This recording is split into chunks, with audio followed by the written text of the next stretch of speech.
What's up, y'all? Will here, back in the archery dojo for bow build number 3 of this Mathews bow build series that we're doing.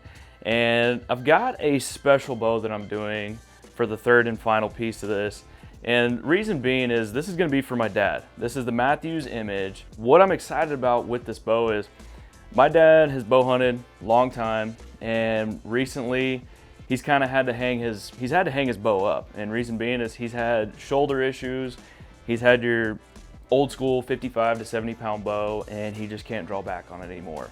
And so when I saw that Mathews has this option available where you could still get a flagship bow with flagship technology in it, but at a low poundage and still be able to get peak performance out of that bow, I was pretty excited about that. So that's why I grabbed one of these Image bows for him. It is 29 inches axle to axle, so you're still gonna have the same riser that you get with the Phase 4. You still have the bridge lock technology, 6-inch brace height, but with this bow at this low poundage, you can still get peak performance and see IBO speed ratings up in the 330s with this thing. So I'm pretty excited about this. It comes in different poundages. You can get 40, 43 pounds, 47 pounds, and then all the way up to 50. So for my dad and other guys, gals like that they just can't pull back on those high poundage bows anymore, this is a great option so that way they don't have to hang up their bow. So bottom line, we've got some accessories for this bow that I think Dad's gonna be really excited to shoot this year, and we're gonna get that on here for him, so then later on we can get him in here to get this bow set up for him so he can be excited about hunting with it this fall. All right, so what we're gonna do now is we're gonna get all of our accessories on this thing. I wanna make sure, just like the other 2 bows that we've done so far, we wanna make sure we get everything doped in. We want everything level, everything center shotted. We wanna make sure that we have this bow basically at 0 point when Dad gets in here. I wanna have everything centered, so that way when it comes to tuning this thing and getting everything really doped in, we're getting it set to him. But first, we're gonna get all these accessories lined up on here for him. First things first, I'm gonna put a rest on here for Dad. Wanted to stay in line with the integrate system from Mathews, so simple, just getting this thing on. Mathews makes it easy where you just line up our white arrow here with the line that they have through the center of the burger hole. So the way they have this thing spec'd out and set up, I should be in center shot already. So y'all can see I've got that lined up already. And then we're gonna take our base plate to cover that back up. One of the nice things about Mathews accessories is these are fit for the bow already, so I shouldn't have to do too much when it comes to center shot. So whenever I get my knock points and D-loop lined up for this rest, I should already be where I need to be and shouldn't have to make any adjustments. So super awesome thing that Mathews has done for the consumer. When it comes to the rest like we have here that Mathews makes, they just make it nice, super easy on y'all, so that way when you get this thing on, it should pretty much be where it needs to be, with the exception of maybe some fine tuning at the end of this, but it's just nice that I can just get that thing bolted on there and it's pretty much where it needs to be right off the bat. Up next, I've got this True Glow Range Rover M4 dialed sight for him. And one of the reasons why I'm putting this on there is Dad is excited about getting back into bow hunting. Now, he's not necessarily gonna be shooting an animal at further distances with this sight, but I want to give him the capability to shoot far when we're out at the range. He can do total archery challenge, but just giving him that capability to enjoy it and shoot out far and have fun with it. So that's why I'm putting this sight on there for him. What I'm doing now is getting his quiver set up, getting everything mounted for him. So just getting a nice, easily adjustable quiver on here for him. So it just locks in place and he still has access to dial his sight if he needs to. Murdered out, dude. Looking good, all black. All black, dude, murdered out. We'll stick to the green theme on this one too. We'll put some green D-loop, green serving, and stick to that green that we got. We got a green stabilizer we're gonna throw on this guy too. We got an Apex in-game we're gonna throw on here for him. So just a simple 8-inch light stabilizer. The goal is not to make the bow too heavy for him and not have it too off balance. So now we got everything mounted. See how she feels. That is a light setup. And then the nice thing about this quiver, it's easily detachable, so he can just lift up, and so when he goes into a pop-up blind or if he's in a tree, that quiver just pops off super easy for him and goes back in when he needs it. That's a sharp looking murdered out rig right there. All we gotta do next is get some knocking points, D-loop, and make sure we're center shotted. And then we'll get him over here and we'll cut some arrows and get her doped in for him. What I'm doing now, just getting the bow nice and level, making sure everything is where it needs to be, so that way when I get those knock points and D-loop tied in, I can make sure that the arrow is going right through the center of the riser and through the burger hole, so we have that good base for him to start from. So as I mentioned earlier in the other 2 bow builds that we've done, I like to get these knock points set in above our knock, because what that allows is to keep a separation between that knock and when the D-loop gets tied in, because as short as the axle to axle is on this bow, we can run into some knock pinch issues, which can be a tuning nightmare. So I like to make sure I've got 3 knots on top, 4 knots on bottom, get that tied in, and it's just a good buffer to make sure we don't have that happen. Again, to keep from having knock pinch, I like to make sure that I've got just a little bit of wiggle room between the knock points and the top and bottom. So you can kind of see right there before I fully cinch it in. I've got a little bit of wiggle room, because again, that's just giving you that little bit of extra buffer, so that way when you do get to full draw, D-loop's tied on, not having issues with knock pinch. So just giving yourself a little bit more room, but not too much. So I like to make sure my D-loops are at about a solid 4.5 inches. It's a good length to cut them at. And then just another reminder, pro tip on burning your D-loops, flange it out like that on each end. Don't get too crazy with it, because you'll get a weird burn if you do too much. Just a good amount like that. And then I like a good ball on the end. I don't like to flatten out my D-loops, just because you can run into issues that those get brittle towards the end and they could pull through and you could find yourself in a pretty bad situation. So just rolling it through the flame, trying not to get too hot of a burn, just enough to melt that. And then you got yourself good little mushroom heads there on the top. Let them cool off. If they're too soft, whenever you try to tie your D-loop, you could potentially pull them through. You're just not going to get a good cinch on the string. So I'm going to let those cool off for a little bit before I tie the D-loop in. Getting the D-loop cinched on. Just a quick thing to remember, whenever you're tying your D-loop in, you want to make sure that you get your knots on opposite sides of the string. So you want these balls or your mushroom head of the D-loop itself. So you can see I've got one mushroom head on the right side of my string, on the bottom, and then the top of my D-loop, I have it facing this way. So you want to make sure you have that. If you don't, you're going to run into issues. So you want to make sure you just have that on the D-loop. So I've got that in. Stretch it, get her cinched down. And we got ourselves a good D-loop. We got that wiggle, so we shouldn't run into any knock pinching issues. Now what I'm going to do, we've got arrow is center shotted. It's through the burger hole, so whenever I come back here behind the bow, I can see when I'm looking, I've got a great 90-degree arrow coming off, going straight through the burger hole.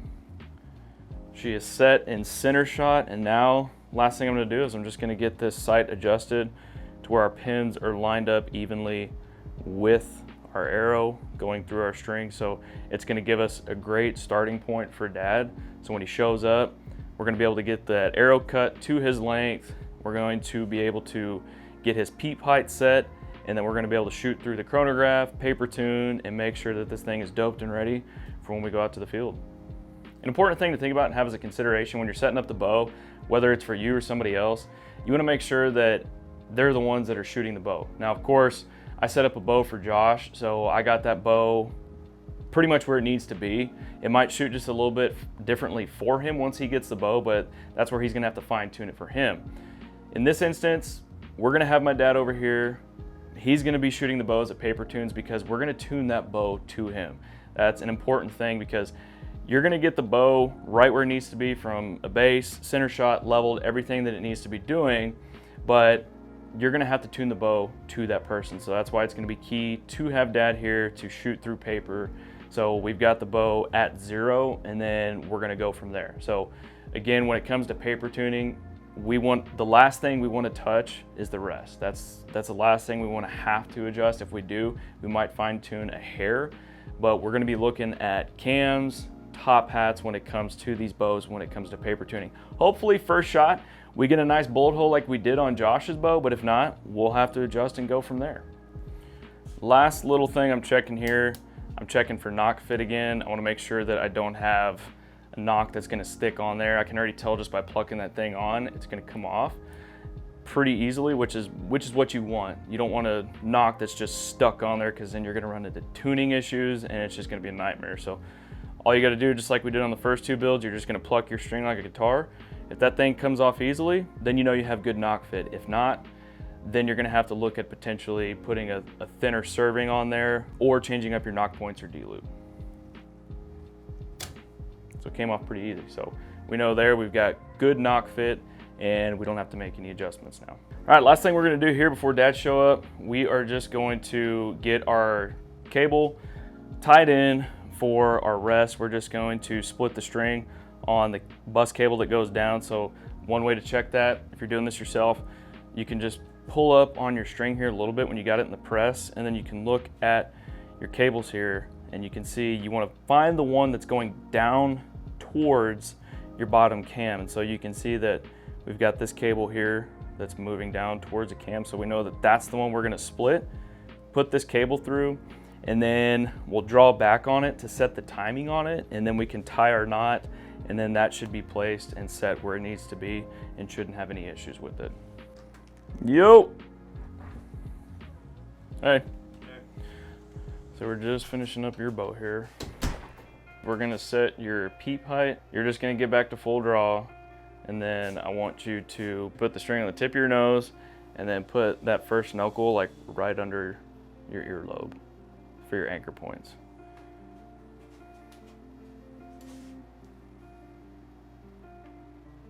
All right, so put your tip of the nose on the string.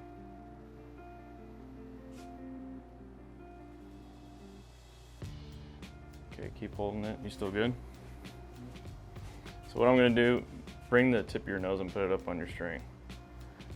Is that right where I have the tip of that marker? Can you see that like straight in front of your eye? No, come down. There? Come down. Come down. Keep the tip of your nose on the string. There? Pretty close, yeah. Right there. Okay, you can let her down. How was drawing that back? Not bad. Pretty good. 47 pounds. So I'm just gonna cut your arrows, glue the arrows in, and then we're gonna tie your peep in here in a little bit.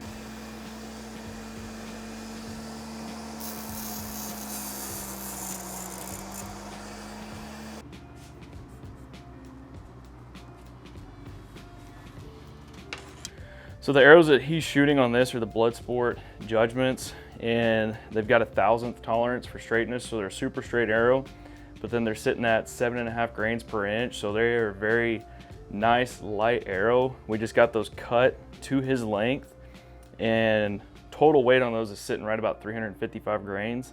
So these should zip pretty good. So he's gonna have a nice fast arrow, put a good fixed blade on this, and he should be able to zip through deer like butter. All right, well, we got his peep height marked when he had the bow drawn back. So what I'm doing now is just getting her in the press, and then I will split the string, and we're gonna get that peep in, get him to draw back on the bow again to make sure that it's where it needs to be. And then we'll check to make sure there's no crazy peep twist, and then get this thing ready to shoot. So what I'm gonna do right now is I'm gonna have him draw back on the bow, and we're gonna check for peep height. We're gonna get him set at some anchors. Right now, we're not worried about peep twist or anything. We're just gonna check height and make sure he's in a good set posture with good anchors, and then we'll go from there. So go ahead and draw back. bring, there you go. Can you see through the peep clear? Oh yeah. It looks like a good level. You got some good solid anchors. Okay, you can layer it down. It's got 85% let off mods. Yeah. Trying to go. Let off. I'm actually surprised that at low poundage, I'm always concerned about peep twist, and I mean, that's sitting straight when you got it back again. Pull back on it one more time, and don't put the death grip on it, and watch your finger. There you go. It's twisted just a hair. Watch it, put your nose up on the tip. Yeah, might have to go up a little bit. Up a little bit? Yeah, because if I'm like that, I can see through it good. Okay, so keep But hold. I've got my nose. Whoa.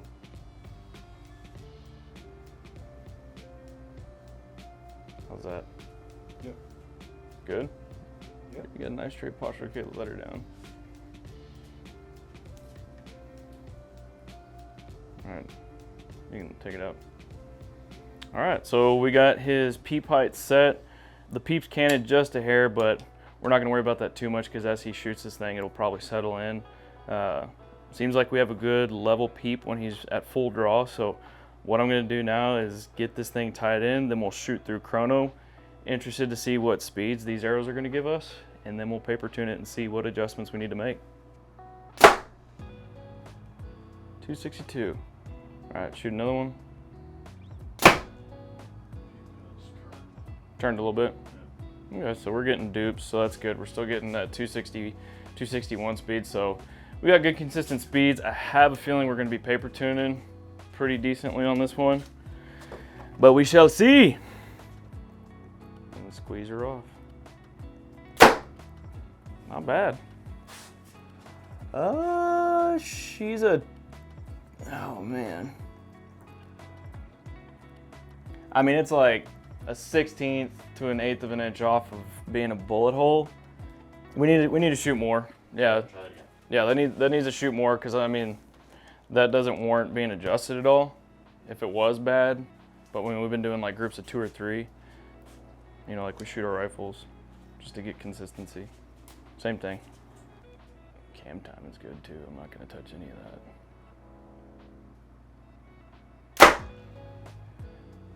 So, wow, your second shot is good.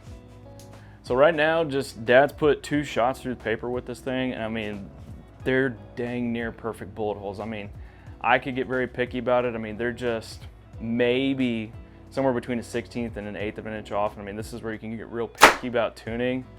I mean, that was a 3rd shot that it's just, to me, it's dang near there. And at that point, that tells me that the bow is pretty much where it needs to be.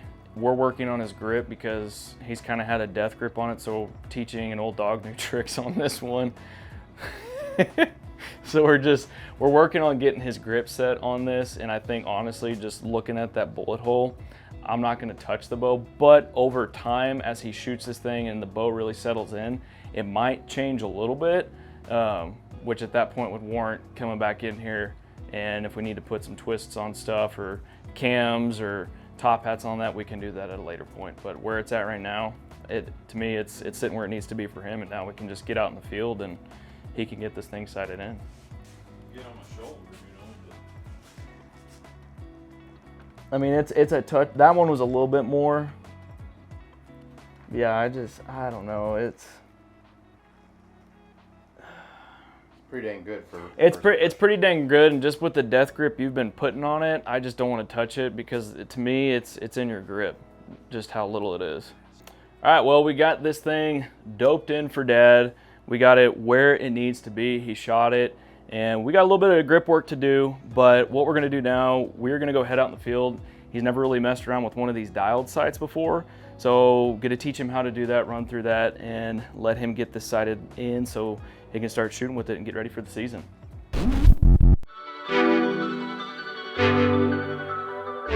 What's up, y'all? Will here, and we're out on our 3D range this morning in Texas, early morning, trying to beat the heat. Got Dad's Mathews Image this morning.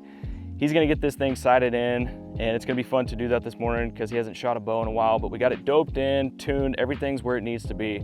So he's gonna get to shoot this thing and get it ready for hunting season. But one of the cool things we're gonna be doing, haven't done this before, but I've got these ballistic gel blocks that have some replica deer bone in them. So it's got ribs, scapula, and a cool little vital section. So with your broadheads, a lot of times when you shoot those at the range, you're just kind of getting that flight, seeing what it does in flight, but you never really get to see what kind of carnage it does till you shoot an animal. So cool thing about that ballistic gel block, we're gonna get to shoot into it and see entry, exits, and just get a really good visual representation of what that broadhead does before we try and hunt with it. Dad's gonna be shooting the tried and true NAP Thunderhead, so it's gonna be cool to see what that broadhead does, and just overall, just gonna have fun this morning shooting bows with him, getting them sighted in, and just getting ready for the fall hunting season. Don't slap the trigger like a rattlesnake. It's smooth. I mean, it's unbelievably smooth. And it shoots quiet.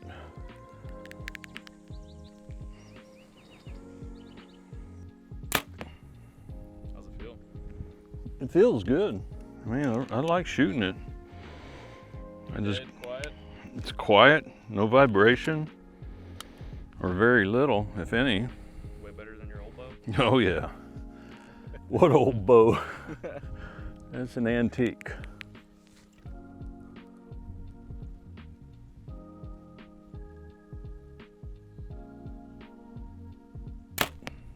How's the shoulder feeling?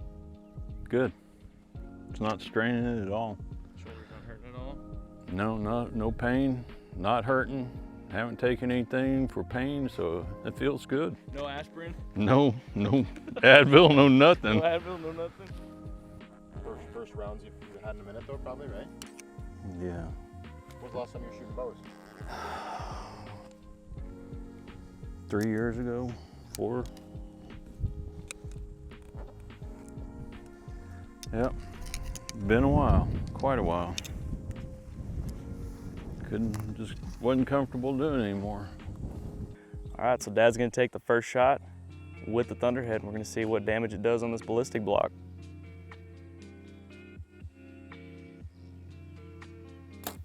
Oh! Did you hear the sound on that?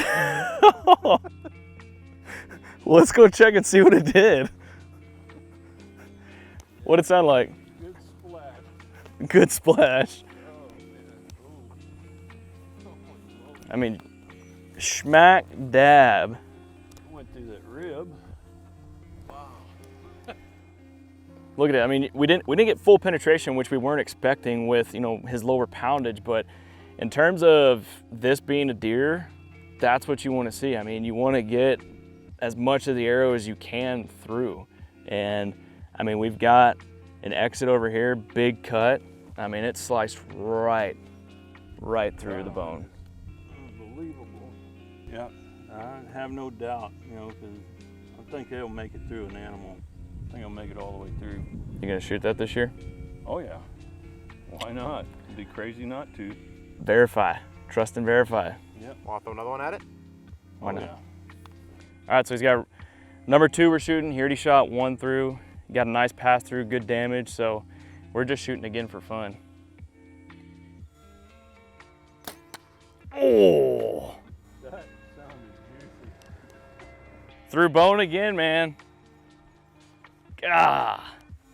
Ooh, and you even got a little bit closer to that thicker bone. And we still got a good pass through on that. I mean, not full, obviously not a full arrow pass through, but I mean, smashed right through it. Yeah, look how it cuts over here. Yeah, that's gonna leave a good blood trail. That's gonna leave a good blood trail. That's nice, dude. This is a good representation of what this bow can do. It's a low poundage bow. We've got a right arrow set up for him. Great broadhead we have found out today. So I know he's excited about shooting this bow, getting behind a bow again. It's gonna take a little bit more time. We just gotta get some more reps in, get some time behind the string and just shoot it and get ready for the fall. So the Mathews Image is a great option for somebody that if they've had shoulder, elbow issues, or they just haven't been able to draw back on a bow anymore and they don't wanna go another route, then definitely gonna recommend the Mathews Image because it's given him another opportunity to bow hunting. Just when he thought he was done, hung his bow up. It's a low poundage bow with the same technology of a Flagship bow that Mathews offers. So it's a great option for getting somebody either into bow hunting or back into it. If you've liked all the content you've seen and all these bow builds and you've learned something from it, make sure you leave a comment down below for us, what you liked, if there's some other stuff you want to see us do in the future. It helps us kind of decide what we're going to do on content in the future. And if you've learned something from this, hopefully you'll be able to apply that to your own bow builds. If you got a phase 4 or an image yourself. Thanks again for tuning in, and we'll see you out there this fall.